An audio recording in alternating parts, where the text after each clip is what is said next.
स्वागत है दोस्तों आप सभी का इनकम टैक्स के एक और वीडियो में। आज के वीडियो में हम लोग पढ़ने वाले हैं सेक्शन 194 सी, जो कि एप्लीकेबल होता है पेमेंट्स के ऊपर, जो हम करने वाले हैं किसी कॉन्ट्रैक्टर को। अगर हमने किसी कॉन्ट्रैक्टर को कोई काम दिया है और उस काम को करने के बदले हम उसको पेमेंट करने वाले हैं, तो अगर हम वहां पर पेयर की डेफिनेशन में कवर होते हैं तो हमें टीडीएस का डिडक्शन करना पड़ेगा 194 सी के अकॉर्डिंग।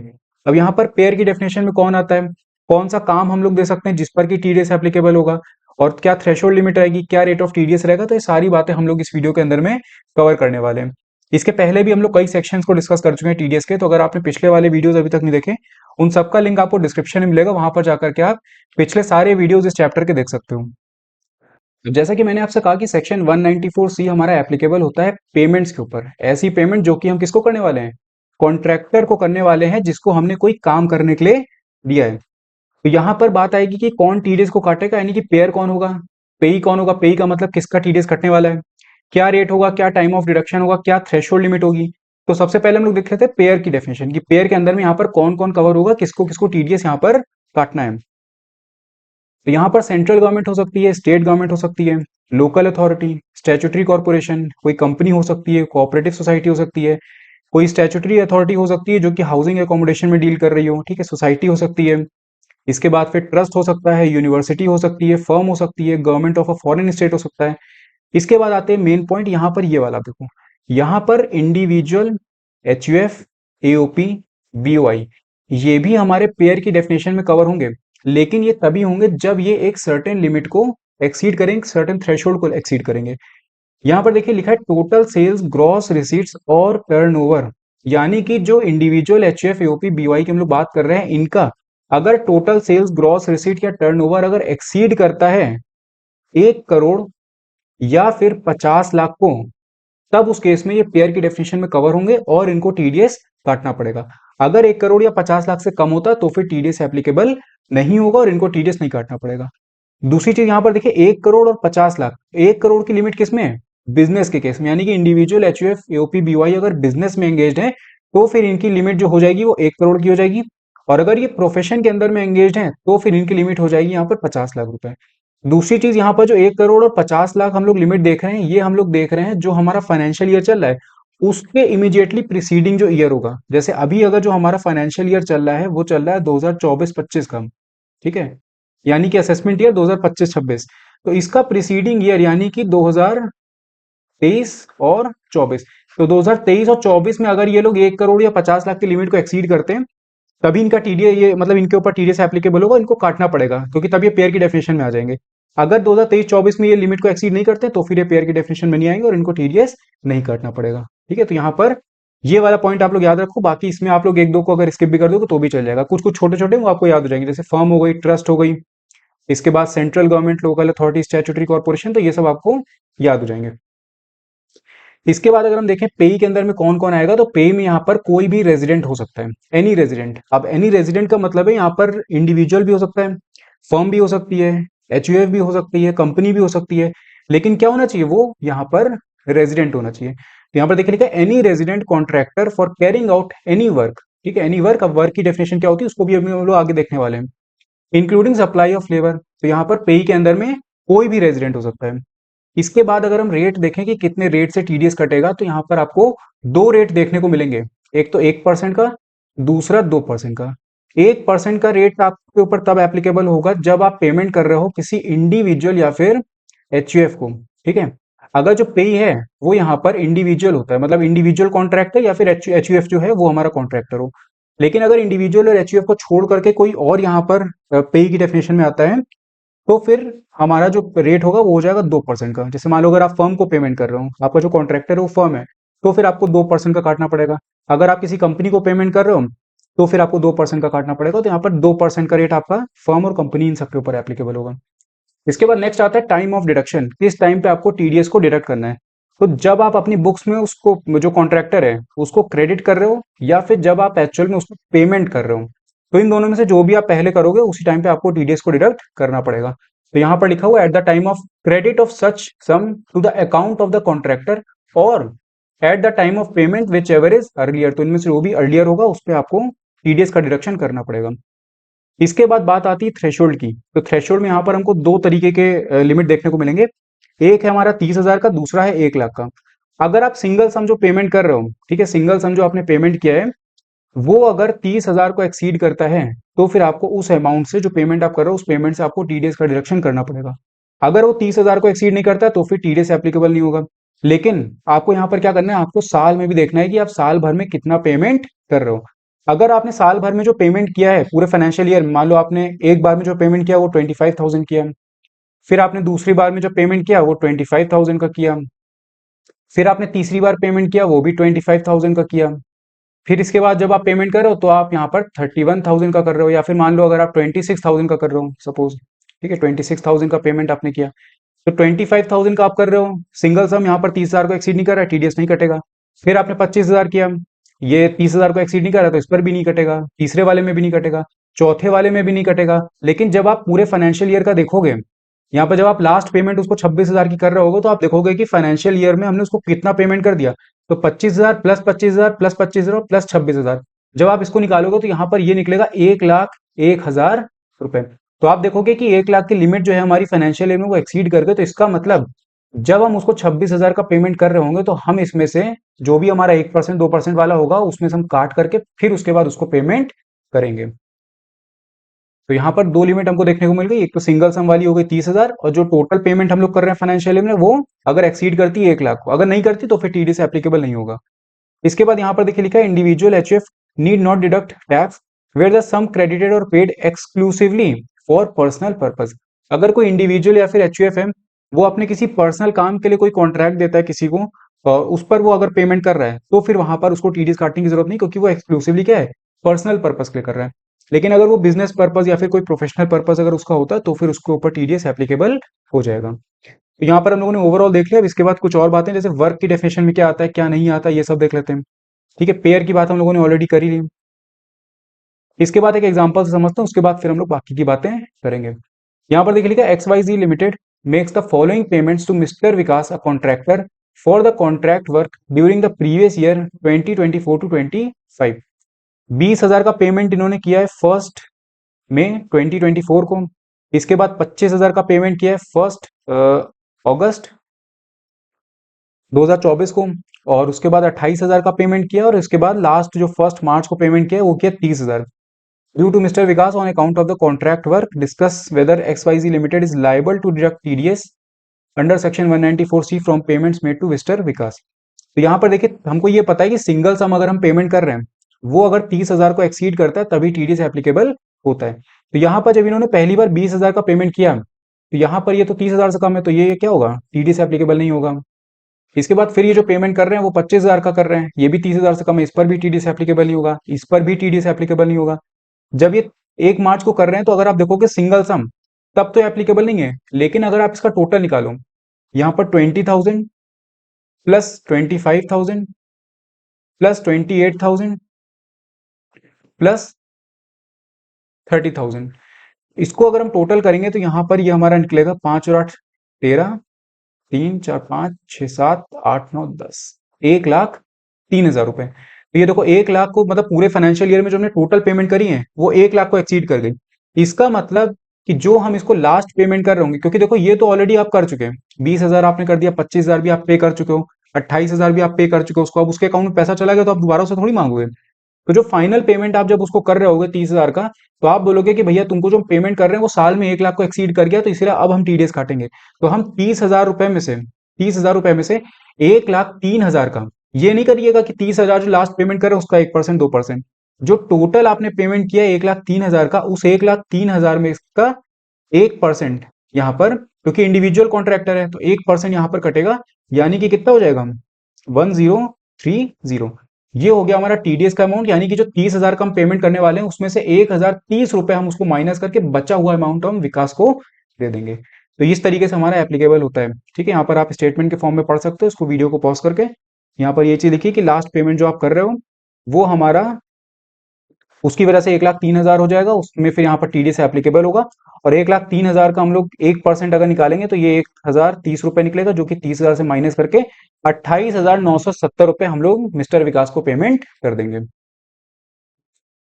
अब इसके बाद बात आती है कि जो कॉन्ट्रैक्ट की हम लोग बात कर रहे हैं वो कौन कौन से कामों के लिए, कौन कौन से वर्क के लिए हम लोग कॉन्ट्रैक्ट दे सकते हैं जिस पर कि टीडीएस एप्लीकेबल हो जाएगा। एडवर्टीजमेंट का काम हो सकता है, ठीक है, आप किसी एडवर्टाइजिंग एजेंसी को हायर करके उनको काम दे सकते हो। ब्रॉडकास्टिंग एंड टेलीकास्टिंग का हो सकता है। कैरेज ऑफ गुड्स का हो सकता है, लेकिन यहाँ पर रेलवे कवर नहीं होगा, ठीक है, रेलवेज को जो आप कॉन्ट्रैक्ट दे रहे हो वो फिर इसके वर्क की डेफिनेशन में कवर नहीं किया जाएगा। इसके बाद आप किसी को केटरिंग का काम दे सकते हो, ठीक है। इसके बाद यहाँ पर लास्ट पॉइंट में लिखा है manufacturing or supplying of a product according to the requirements or specification of the customer by using material purchase from such customer or its associate being a person related to that customer. देखिए इसमें यहाँ पे इनका कहने का मतलब है कि आपने जो कॉन्ट्रैक्ट का काम किसी को दिया है वो प्रोडक्ट मैन्युफैक्चरिंग या फिर सप्लाई का है, मतलब हम किसी को काम दे रहे हैं कि वो हमको एक प्रोडक्ट बना करके यहाँ पर देने वाला है। तो जो प्रोडक्ट वो बनाने वाला है उस प्रोडक्ट का डिजाइन कैसा होगा, उसकी क्या स्पेसिफिकेशन होंगी, वो सब हम उसको खुद बता रहे हैं, मतलब जो कस्टमर है वो उसको खुद बता रहा है। और साथ में कस्टमर क्या कर रहा है, मटेरियल भी यहाँ पर प्रोवाइड कर रहा है उसको, मतलब जो कॉन्ट्रैक्टर काम करने वाला है उस प्रोडक्ट को बनाने के लिए, उस प्रोडक्ट को बनाने में जो मटेरियल लगना है वो परचेज कहाँ से कर रहा है, उसी कस्टमर से ही कर रहा है। जैसे सपोज मान लो कि आपने किसी को घर में टेबल बनाने का काम दिया। अब उस टेबल को बनाने के लिए लकड़ी जो लगनी है वो लकड़ी, वो जो कारपेंटर आएगा वो कारपेंटर आप ही से खरीद रहा है। आपने उसको अपनी ये जो लकड़ी है वो बेच दी। अब वो पूरी टेबल बना करके जो फाइनल प्रोडक्ट होगा वो फिर आपको यहाँ पर सप्लाई करेगा। तो यानी कि जो मटेरियल जो इनपुट लग रहा है वो कौन प्रोवाइड कर रहा है, वो यहाँ पर कस्टमर प्रोवाइड कर रहा है, और उसी कस्टमर की स्पेसिफिकेशन के अकॉर्डिंग ही प्रोडक्ट की मैन्युफैक्चरिंग हो रही है। तो फिर वो हमारा क्या होगा, वो हमारा वर्क की डेफिनेशन में कवर हो जाएगा और उस पर फिर टीडीएस एप्लीकेबल होगा। और यहाँ पर देखिए लिखा हुआ है in such a case tax shall be deducted, यानी कि जो टीडीएस आप डिडक्ट करोगे वो करोगे invoice value excluding the value of material purchased from such customer or its associate. मान लो कि जो फाइनल पेमेंट आपने उसको किया वो किया 1 लाख रुपए कम, ठीक है, या फिर इसको थोड़ा बढ़ा लेते हैं, इसको कर लेते हैं 1.5 लाख रुपीज, ठीक है, 1.5 लाख रुपए कम उसको पूरा पेमेंट करने वाले हैं। और यहाँ पर जो हमने उसको मटेरियल प्रोवाइड किए थे वो 20,000 रुपए के मटेरियल प्रोवाइड किए थे। तो जो हम यहाँ पर पेमेंट पे टीडीएस काटने वाले हैं वो 1.5 लाख रुपए नहीं होगा, वो हम 20,000 रुपए माइनस कर देंगे, यानी कि 1.3 लाख पे हम टीडीएस का डिडक्शन करेंगे, क्योंकि 20,000 क्या है, 20,000 हमने उसको बेचा था सामान। तो ये यहाँ पर पेमेंट नहीं होगा, टोटल पेमेंट हमने उसको 1.5 लाख का किया जिसमें 20,000 भी इंक्लूडेड है, तो हम उसको हटा करके जो बचा हुआ अमाउंट होगा उस पर ही टीडीएस यहाँ पे काटेंगे। इसके बाद यहाँ पर लास्ट में लिखा है where the material component has not been separately mentioned in the invoice, मतलब इनवॉइस के अंदर में जो मटेरियल परचेज किया उसने वो अगर अलग से सेपरेटली मेंशन नहीं किया गया तो फिर क्या होगा, तब फिर आप पूरे अमाउंट पे जो पूरा इनवॉइस का वैल्यू है उस पर आप टीडीएस काट सकते हो।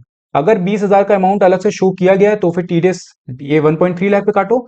लेकिन अगर मान लो 20,000 अलग से शो नहीं किया गया तो पूरा का पूरा जो 1.5 लाख है इस पर आप टीडीएस काटने के लिए एलिजिबल हो जाते हो। इसके बाद यहाँ पर लिखा हुआ है कि कौन कौन सी चीजें हमारी वर्क की डेफिनेशन में कवर नहीं होंगी। देखिए जो हमने अभी देखा था manufacturing or supply of a product, वही चीज यहाँ पर कवर हुई है। लेकिन यहाँ पर देखिए क्या है, manufacturing or supply of a product according to the requirements of or specification of a customer by using raw material purchase from a person other than such customer or its associate. यानी कि अगर जो product बनाया जा रहा है वो specification और रिक्वायरमेंट तो कस्टमर की है, लेकिन यहाँ पर जो रॉ मटेरियल परचेज किए जा रहे हैं वो कस्टमर या फिर उसका कोई जो एसोसिएट है उसको छोड़ के कहीं बाहर से किए जा रहे हैं। तो अगर बाहर से किए जा रहे हैं तब फिर वो हमारा वर्क की डेफिनेशन में कवर नहीं होगा। तब हम इसको क्या मानेंगे, तब हम इसको सेल मानेंगे। जैसे एग्जांपल में हमने देखा था कि टेबल बनाने के लिए हमने किसी को बुलाया और जो लकड़ी उसको वो टेबल बनाने के लिए लगने वाली है वो लकड़ी अगर वो हमसे ना खरीद करके वो कहीं बाहर से खरीद के ले आता है, तो अगर उसने कहीं बाहर से खरीद करके लाया है और वो टेबल बना करके अगर हमको दे रहा है तो फिर वो कॉन्ट्रैक्ट थोड़ी हुआ, वो फिर क्या हुआ, वो एक तरीके का सेल हो गया। तो यहाँ पर वो चीज हमारी वर्क की डेफिनेशन में कवर नहीं की जाएगी। इसके बाद नेक्स्ट आता है नॉन एप्लीकेबिलिटी ऑफ टीडीएस, कौन कौन से केस में हमारा टीडीएस एप्लीकेबल नहीं होगा। एक तो हमने यहाँ पर देख लिया था जो वर्क की डेफिनेशन में कवर नहीं हो रहा, तो यहाँ पर टीडीएस एप्लीकेबल नहीं हो रहा था। यहाँ पर इनको स्पेसिफिकली अलग से किया गया है। तो यहाँ पर क्या है, TDS shall not be applicable to the payment in the nature of transport charges.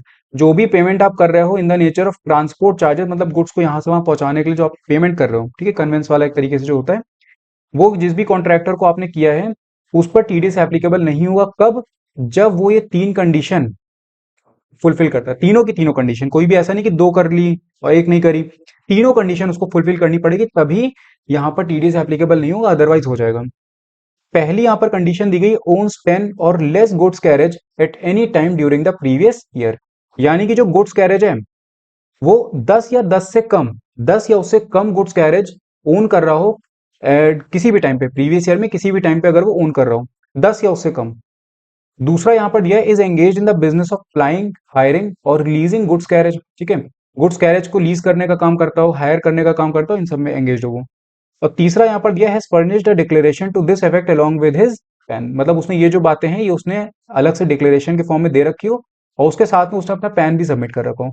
तो अगर वो तीनों की तीनों कंडीशन फुलफिल कर देता है तो फिर यहाँ पर टीडीएस उसके ऊपर एप्लीकेबल नहीं होगा, जो भी उसको पेमेंट की जा रही है वो टीडीएस उस पर नहीं कटेगा। लेकिन अगर वो कोई भी कंडीशन को फुलफिल नहीं करता इनमें से कोई भी एक को, तो फिर टीडीएस एप्लीकेबल हो जाएगा। इसके बाद यहाँ पर आपको गुड्स कैरेज का मतलब बताया गया है। तो गुड्स कैरेज के अंदर में यहाँ पर कोई भी मोटर व्हीकल हो सकती है जिसको कि बनाया ही ऐसा गया है कि वो कैरेज ऑफ गुड्स के लिए यूज हो सके। दूसरा यहाँ पर कोई भी ऐसी मोटर व्हीकल जिसको ऐसा बनाया तो नहीं गया है कि गुड्स कैरेज के लिए वो यूज हो, लेकिन हम लोग उसको एक्चुअल में यूज कर रहे हैं। जैसे आप लोग देखते हो इंडिया में हम लोग कई गाड़ियों को उसके कैरेज ऑफ गुड्स के लिए यूज कर लेते हैं, जो कि उसके लिए बनी नहीं होती है। ठीक है, तो ये हो गया। अब इसके बाद मोटर व्हीकल के अंदर में कौन सी होंगी, तो मोटर व्हीकल के अंदर में कोई भी हो सकती है but does not include vehicles having less than 4 wheels. जैसे वो टेम्पो चलती है ना 3 व्हील्स वाली, वो इसके अंदर में कवर नहीं होगी। तो 4 व्हील से कम वाला नहीं होना चाहिए, 4 व्हील्स होनी चाहिए उसमें, या तो वो छोटा हाथी वाला जो होता है वो हो जाए, या फिर जो बड़ी बड़ी ट्रकें होती है जिनमें 6 व्हील्स 8 व्हील्स इस तरीके से होती हैं। तो having less than 4 wheels and with engine capacity not exceeding 25 cc। तो 25 cc से कम नहीं होनी चाहिए और 4 व्हील से कम नहीं होने चाहिए। तो मतलब 4 व्हील से ज्यादा है, 4 व्हील तक जो भी गाड़ियां होंगी और 25 cc को जो भी एक्सीड कर रही होंगी वो फिर हमारी मोटर व्हीकल के अंदर में कवर हो जाएंगी। इसके बाद नेक्स्ट बात आती है डिपॉजिट ऑफ टीडीएस की, यानी कि जो पेयर ने टीडीएस काट के अपने पास में रखा हुआ है उस टीडीएस को वो गवर्नमेंट को कब तक डिपॉजिट करेगा। तो यहाँ पर दो केस हैं। एक तो अगर टीडीएस जो डिडक्ट हुआ है अगर वो ऑफिस ऑफ गवर्नमेंट यानी कि कोई गवर्नमेंट ऑफिस से अगर डिडक्ट किया जा रहा है तो फिर विदाउट इनकम टैक्स चालान अगर किया जाएगा तो फिर सेम डे पे करना है। और अगर विद इनकम टैक्स चालान किया जाएगा तो जिस महीने में कटा उस महीने के एंड होने के बाद विद इन 7 डेज डिपॉजिट कर देना है। जैसे अगर जैन में डिडक्शन हो रहा है तो फिर 7 फेब तक डिपॉजिट कर देना है। इसके बाद अगर अदर डिडक्टर की हम बात करें, ये तो वही ऑफिस ऑफ गवर्नमेंट की। अदर डिडक्टर के केस में यहाँ पर क्या होता है कि अगर मार्च के महीने में डिडक्शन हुआ है तो 30 अप्रैल तक का टाइम है। मार्च के महीने में अगर डिडक्शन हुआ है तो 30 अप्रैल तक का टाइम दिया जा रहा है। लेकिन अगर मार्च को छोड़ के किसी भी और महीने में डिडक्शन हुआ, जैसे जैन हो गया, फेब हो गया, या फिर अप्रैल हो गया, मई हो गया, कोई भी महीना हो गया, तो वहां पर 7 दिन का टाइम मिलेगा from the end of the month in which the deduction is made. यही सेम ये वाला केस। तो जनवरी में अगर डिडक्शन हो रहा है तो 7 फेब तक डिपॉजिट कर देना है। लेकिन अगर मार्च में हुआ तो फिर 30 अप्रैल तक का टाइम है। इसके बाद लास्ट में बात आती है quarterly statement filing and furnishing of TDS certificate. जो भी पेयर है वो टीडीएस काट रहा है उसके बाद फिर गवर्नमेंट को डिपॉजिट कर रहा है, तो वो क्या करेगा, एक क्वार्टरली बेसिस पे एक स्टेटमेंट बनाएगा और वो स्टेटमेंट गवर्नमेंट को फाइल करेगा जिसमें वो सारी डिटेल इस चीज की प्रोवाइड करेगा। इसी के साथ ही उसको क्या करना पड़ेगा, उसको यहाँ पर जिस पे का उसने टीडीएस काटा है उसको वो एक सर्टिफिकेट भी प्रोवाइड करके देगा। उसमें वो बताएगा कि हमने आपका कितना अमाउंट बना था, उस पर हमने कितना आपका टीडीएस काटा है। तो यहाँ पर देखिए लिखा है पेयर मस्ट सबमिट अ क्वार्टरली स्टेटमेंट फॉर्म 26Q के अंदर वो सबमिट करेगा for deduction of tax at source. और उसके बाद जो सर्टिफिकेट दिया जाएगा वो दिया जाएगा फॉर्म 16A के अंदर में within 15 days from the due date of furnishing of TDS statement. अब देखिए क्वार्टर की अगर हम बात करें तो यहाँ पर हमारे क्वार्टर होंगे अप्रैल टू जून, ठीक है, उसके बाद जुलाई टू सितंबर, उसके बाद अक्टूबर टू दिसंबर और Jan to March. Due date की अगर हम बात करें जो स्टेटमेंट फाइल उसको करनी है वो उसको कब करनी है, जब ये क्वार्टर खत्म हो जाएगा, यानी कि अप्रैल से जून का जो क्वार्टर खत्म हुआ 30 जून को खत्म हो गया, इसके नेक्स्ट मंथ की लास्ट डेट, जब क्वार्टर एंड हुआ उसके नेक्स्ट मंथ की लास्ट डेट, यानी कि जून में क्वार्टर एंड हुआ तो नेक्स्ट मंथ यानी कि जुलाई, उसकी लास्ट डेट 31 जुलाई। इसी तरीके से सितंबर के बाद 31 अक्टूबर, दिसंबर के बाद 31 जैन। लेकिन जब आप लास्ट क्वार्टर में आओगे तो लास्ट क्वार्टर में यहाँ पर चेंज हो जाता है, यहाँ पर थोड़ा सा टाइम को बढ़ा दिया जाता है। इन सब में आपको एक एक महीने का टाइम देखने को मिलेगा, लेकिन लास्ट वाले में यहाँ पर 2 महीने का टाइम मिलता है क्योंकि क्वार्टर हमारा जो फाइनेंशियल ईयर है वो एंड हो रहा होता है। तो जैन से मार्च का जो है वो 31 मई तक का टाइम है स्टेटमेंट फाइल करने के लिए। इसी के बाद अगर हम बात करें डेडलाइन कब उसको इशू कर देना है सर्टिफिकेट को, तो जैसे कि हमने यहाँ पर देखा था within 15 days from the due date of furnishing of TDS statement. तो 31 जुलाई तक का उसके पास टाइम था स्टेटमेंट फाइल करने के लिए जो इस क्वार्टर में उसने टीडीएस डिडक्ट किए थे। 15 अगस्त तक का टाइम उसको मिलेगा सर्टिफिकेट इशू करने के लिए उसके, क्योंकि 31 जुलाई को ये खत्म हुआ तो इसके महीने के 15 दिन मतलब 31 जुलाई से लेकर के फिर next 15 days with in 15 days उसको कर देना है सर्टिफिकेट इशू। तो 15 अगस्त तक का उसके पास टाइम है। अक्टूबर में अगर कर रहा है तो 15 नवंबर तक का टाइम होगा, जैन में अगर किया है तो 15 फरवरी तक, मई में किया है तो 15 जून तक का। तो ये हो गई हमारी टीडीएस सर्टिफिकेट की बात और ये हो गई स्टेटमेंट फाइलिंग की बात। तो यहाँ पर हमने डिस्कस कर लिया सेक्शन 194C। कहीं पर किसी भी पॉइंट में अगर आपको डाउट हो तो आप कमेंट करके मुझसे पूछ सकते हो। बाकी अगर आपको वीडियो पसंद आया हो तो उसको लाइक करना मत भूलिएगा, साथ में चैनल को सब्सक्राइब जरूर कर दीजिएगा। हम लोग मिलते हैं नेक्स्ट वीडियो में। Thank you.